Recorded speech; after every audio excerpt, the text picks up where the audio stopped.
Kodi munayamba mwaganiza kapena kuzifunsa kuti munthu angafike bwanji kumalo opanda mpweya, opanda madzi komanso odzidzira kwambiri ngati kumwezi?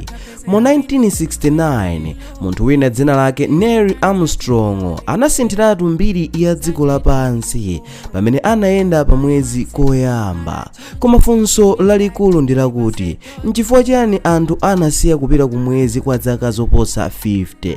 Nanga nchifukwa chiyani tsopano tikubwereranso ndi ulendo wa Artemis 2 mu chaka chino cha 2026? Lero mu documentary iyi tikutenga ulendo wautali kwambiri, ulendo wodusa mu mbiri zovuta kupambana ndi tsogolo la anthu ku mwezi. Iyi si nkhani wamba, ndi nkhani ya mtima wa munthu wofuna kufika patali kuposa momwe angathere. Koma kuti tidziwe zambiri, tiyeni tikhalire limodzi, ndipo langa dzina ndi lomwe lija Mike Thompson.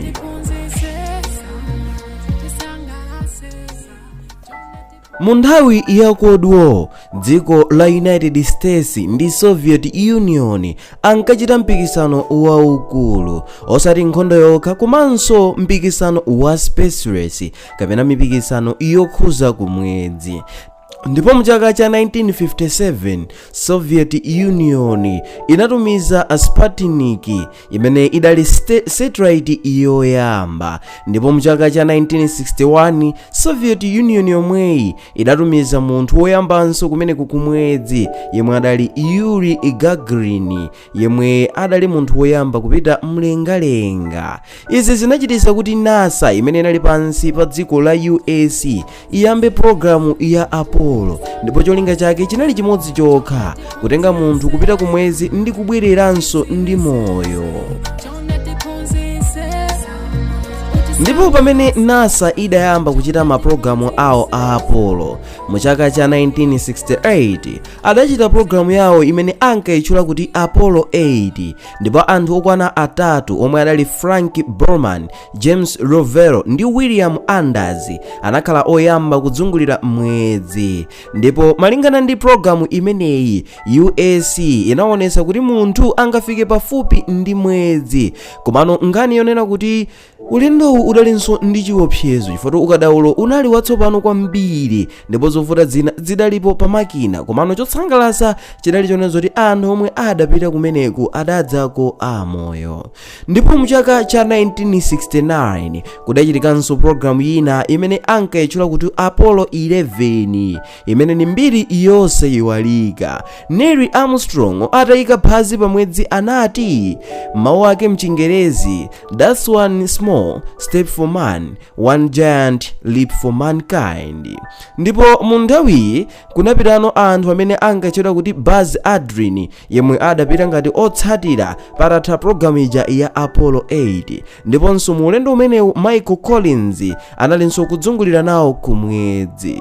Ndipo mu nthawi mpamene programu idakumana ndi zovuta ndithu, ndipo makina omwe adatenga wanthu adakumana ndi zofowoka zingapo, pamene ena zinaonesa kuti ankafuna kuludza moyo, ndipo zida zinali zapafupi kulephera, komano mwamwayi adabwerako amoyo.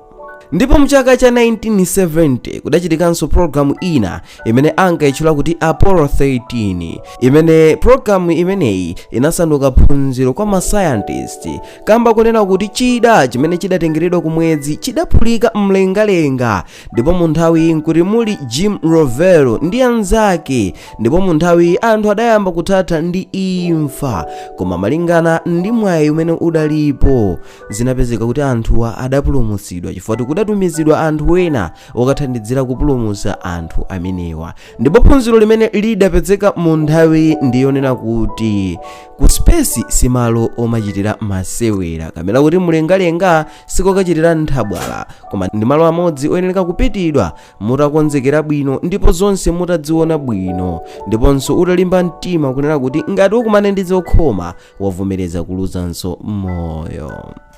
koma sizinaterepompo ndipo programu ina idatulutsidwanso imene imatchedwa kuti Apollo 15 ndi Apollo 17 imene idachitika mu zaka za 1971 kufika mu zaka za 1972.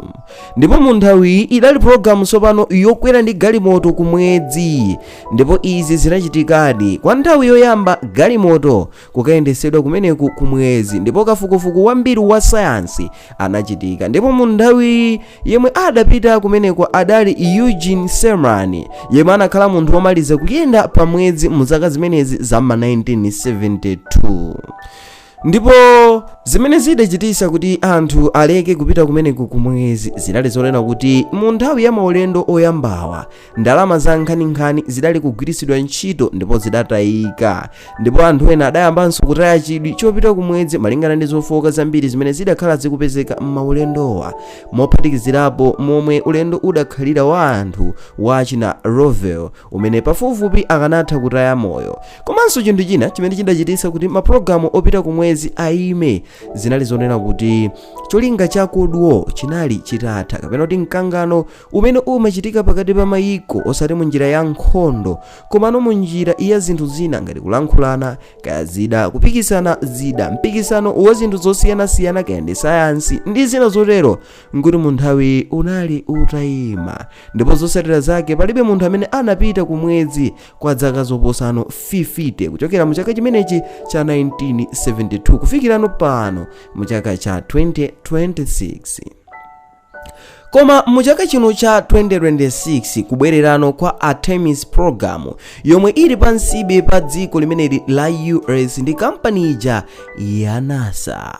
ndipo NASA yabwereranso ndi programu ya Artemis, ndipo Artemis yoyamba imene inkatchedwa kuti Artemis 1 mu chaka cha 2022, ndipo mu nthawi sadapite ndi anthu padangokhala kuyesa Orion spacecraft. komano mu Artemis 2 mu chaka chino cha 2026 zaka zoposano 50 kubwereranso kwa munthu kumwezi. ulendo uwu ndi omwe tikuyankhula tsopano lero, kunena kuti anthu okwana 4 apita kumwezi kumene akukadzungulira, ndipo iwo adzabwerera pa dziko lapansi pa liwiro la 25 mph amene chimenecho ndi chiwerengero cha pressure kapena kuti speed imene imakhalapo, ndipo adzakumana ndi superheated plasma kapena kuti kutentha koopsa, gawo loopsa kwambiri ndi kubwerera. ulendo umenewu ndi ulendo umodzi umene wakhala ukuonesa zinthu zingapo zodabwisa, ponena kuti mmene ankanyamuka kwa mphindi zokwana 7 kapena kuti 7 minutes panalibe communication iliyonse, kumene abwerere pa 10 April chaka chino cha 2026. ndi ulendo osakhalisa kwa nthawi yayitali imene anthu okwana 4 abwereranso kumwezi kumene akukachita survey kapena kuchita kafukufuku osiyanasiyana okhuzana ndi kumwezi, kumene kumwezi kumakambidwanso kuti ndi malo odzidzira kwambiri. ndipo cholinga cha programu ya ulendo uno ndikuona kuti matupi achita bwanji adapt kapena kuti ayichita bwanji wokha nyengo imene imakhala kumwezi.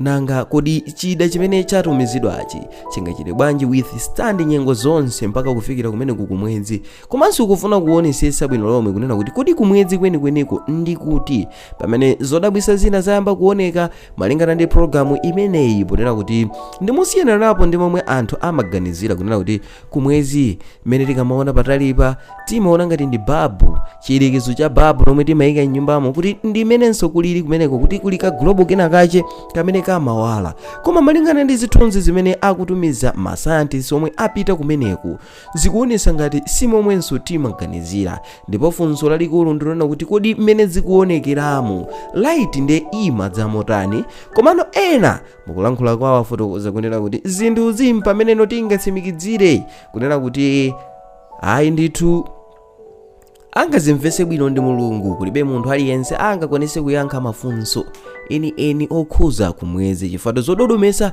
zilipo. ndipo malingana ndi zithunzi mutakuona kuti efi ili kutali kwambiri ndi kumwedzi, ndipo mmene kukuonekera kumwedzi si momwenso timaganizira ngati globe kapena babu limene timagwiritsa ntchito pomunikira tikamaona nyumba muja kuti kuwala kumachokera pakamodzi apa, koma apa pakumaoneka zidothi kumafunso nkumati ngati kumwedzi ndi kumeneko tsopano kodino kuwalaku kumachokera pati.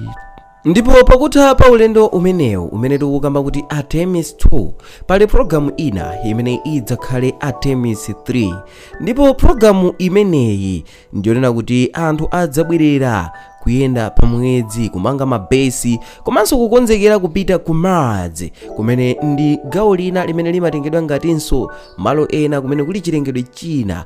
Awa ndi malo ena amene ndi osiyana napo ndi Earth, ponena kuti ku Earth ndi kumalo kumene kumakhala wanthu, komano zimafotokozedwanso kuti kuli dziko lina limene limatchedwa kuti ku Mars, kumene kumakhalanso zinthu zina zimene mwaizi kwambiri kumene kumalo kopanda moyo. Choncho akufunanso atazakafika kumeneku, komano imeneyi izizatchedwano programu yotchedwa kuti Artemis 3. Ndipo pakukonzekera zimenezi anthu akuyenera kuzabwereranso kumwedzi komanso kumanga mabase kapena kuti kumanga makampu onena kuti anthu akakwanise kukhalako ndithu kwa nthawi yayitali, kufuna kuona kuti kodi anthu atamakhala kumeneku zingamakhale motani. So kuchokera pa phazi loyamba la Neil Armstrong kufika pa ulendo wa Artemis 2 mchaka chino cha 2026, ulendo wa munthu sukhala pa dziko lapansi basi, koma mwina tsiku lina anthu adzakhala pamwedzi ngati mmene tikukhala pa dziko lapansi, chifukwa ena amaganiza zomanga kapena kukhazikisa madera kapena nyumba kumeneku ku Mars kuti anthu azikakhalako. Koma pambali pa mapulogalamu onse amene akhala akuchitidwa opita kumwedzi komanso lingaliro lofuna kupita ku Mars, funso lodzifunsa lalikulu ndi lakuti kodi nzothekadi kuti munthu akakhale kumwedzi, kukakhala ndi malo ake kumeneku, nkumakaphika kapena kuchita zochitika zonse zapakhomo ku dziko lina limene ndi ku Mars nso? Izi nzotheka kodi? Mwina. Koma pambali pa mapulogalamu onse amene anthu akhalapo akuchita kuchokera mu zaka za ma 1971 kufikira pamene mu 1972 kudachitika programu yosiriza yopita mlengalenga kukaona zodabwiza zina zimene zili mlengalenga. Koma kodi nzothekadi anthu kupanganso programu yomakakhala kumwedzi? Izi zingathekedi? Ndi funso lalikulu limene mwina sitingayankhe mwachindunji pokapoka zitachitika, komanso patakhala umboni okwanira kuti mwina kuli anthu ena amene akwanisa kukhala chaka ndi kumachita chilichonse chimene pa dziko lino lapansi timachichita kuno makamaka kuno ku Earth, chimenenso mwina kumwedzi kuchikutheka. Mwina pokapoka pamenepo tingazakhale ndi umboni oterewo. Koma kufikira tsiku lina pamenenso tizakhale ndi programu komanso video ina yofotokoza zodabwiza zina za mlengalenga. Apa ndipo pamapeto pa video yomwe ndinakonza mtsiku la lero, ndipo langa dzina ndi lomwe lija Mike Thompson. Osewala kuchita like komanso subscribe pa Sam Mavita YouTube channel. Bye.